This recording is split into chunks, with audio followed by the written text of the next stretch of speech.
Oh, I didn't know she wanted to be a donor, and I'm so glad. I'm so proud of her.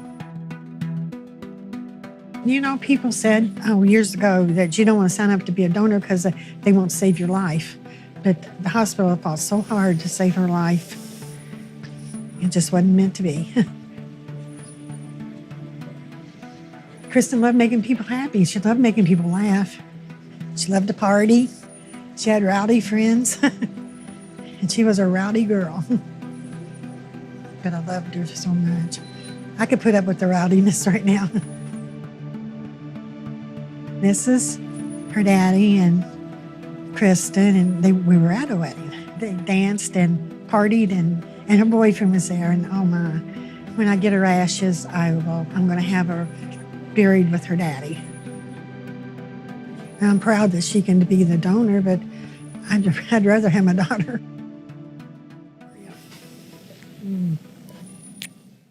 The opioid epidemic in Kentucky and in our region, I think, really started to affect us about 3 to 4 years ago. We saw some ERs 500–600% increase in overdoses within a matter of a year. The silver lining to this devastating situation is this surge in overdoses has provided a surge in organ donors. You have to determine, while they were down, what was the level of brain damage. If there's no blood flow to the brain is dead by definition. I tell families the person that you knew and loved is gone. And now what we have is the shell of their body that's still here. I know the heart's still beating, but the brain is not working and won't work again. This is Ashley. All right, this is a 38-year-old woman. She overdosed on meth and heroin. This patient came in a little over a day ago. She was with her significant other. He found her actually in the bed, and she wasn't breathing, so he called 911. The patient is a labeled high-risk organ donor. She is Hep C positive, which we see a lot now due to the drug epidemic. Most of our patients are Hep C positives, and they make those recipients aware because at that point it's the recipient's choice if they're willing to take that risk. Her liver numbers did triple, they elevated, but they're trending back down now. You interested, or? And we did go into it saying this is gonna be difficult to find a recipient because they're kind of in, what we call marginal shape. They're not great, but they're not bad enough to not offer them. A lot of the organs take a really big hit when you overdose and you're down and nobody finds you for 4 hours. That takes a hit on your body, and they don't want to put the recipient at risk for not having it take. We've like doubled the bicarb drip, haven't we? Yeah. Let's just push an amp then. We'll just give her a little burst. Yeah, we'll just push in. So far, I have allocated the liver and the heart I'm still working on, and the kidneys I'm also still working on. I have interest in them. I think hopefully we can find a recipient, but right now I don't have one. You did such a good job, Chris. Goodness. You get in situations where nobody will take the organ, and it's heartbreaking. Sometimes I go through and I can't find a recipient, and it's awful to have to know for that family they're not going to get that silver lining, if you will, or the kind of only happy thing that can come out of a loved one overdosing. Just bring that down. Okay. They're going to take her down the hall and they'll do a tribute to her. I said if she could, she'd sit up and wave. I know she would. Thank you for being here. We appreciate it. Does everybody have 5 minutes? Yeah. Good. Okay.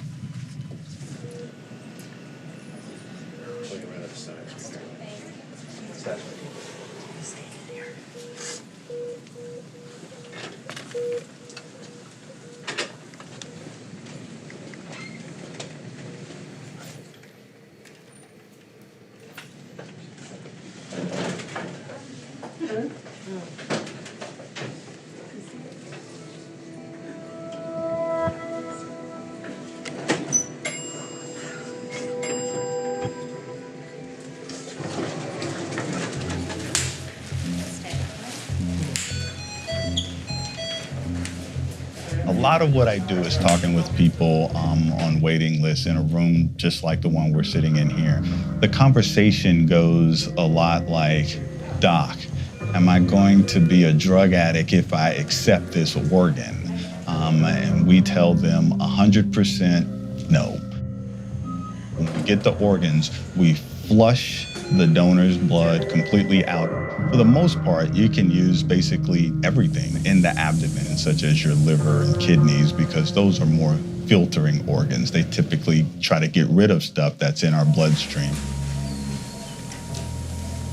It's ultimately the patient's decision, right? We don't coerce anyone to take the organs. We don't change their place on the list or what have you, but we just like for them to have all of the elements that they need to make an informed decision.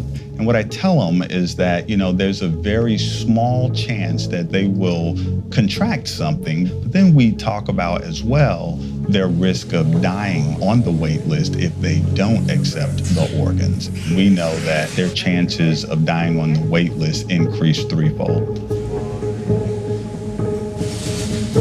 So if I'm putting myself in the position of my patient and a high-risk organ becomes available for me, say a kidney, and I've been going to dialysis for however many years, 3 times a week for 4 hours a day, you better believe I'm taking that organ. Now we have medications that can, cure the biggest thing that most people can get, which is hepatitis C. Most programs across the country are using these organs now without hesitancy. 5 years ago, I wouldn't have been able to say this to patients, but because there is a cure, more people are willing to take the chance of taking these types of organs.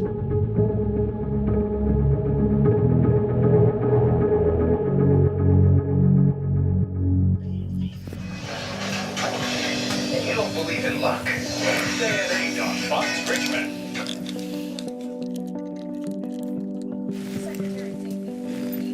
November the 9th. They told me this kidney was on its way, but it was coming from out of state. It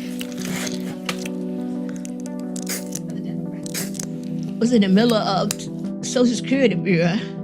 And you're really not supposed to have your telephone on or anything. But I told the people, I said, I'm waiting on the kidney just like that. So I'm not cutting my phone off, being honest with you.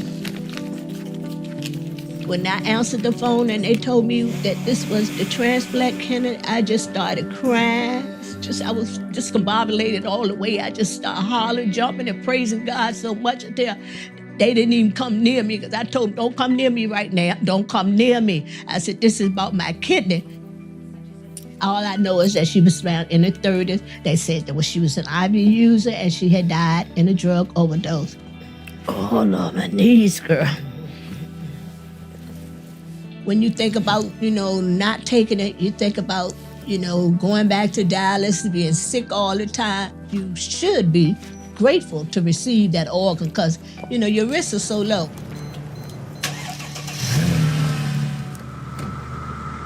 So I told them, I said, as far as I'm concerned, it can have Hep G, L, F, or whatever it wants to have. I said, well, get me one off just like that. And they just laughed. I said, I don't care what it got, just get me one. And that's what they did. Yes. Since then, everything has been going pretty smooth and calm. I'm not having any issues with my new kidney.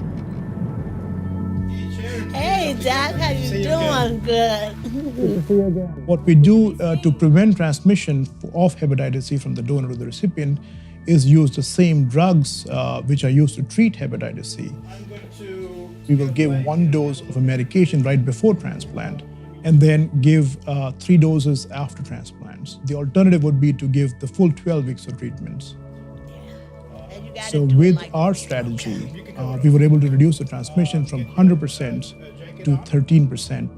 So the kidney function is stable. The hepatitis C virus, which we've been checking for you, has stayed negative. It's been negative since the day of your transplant.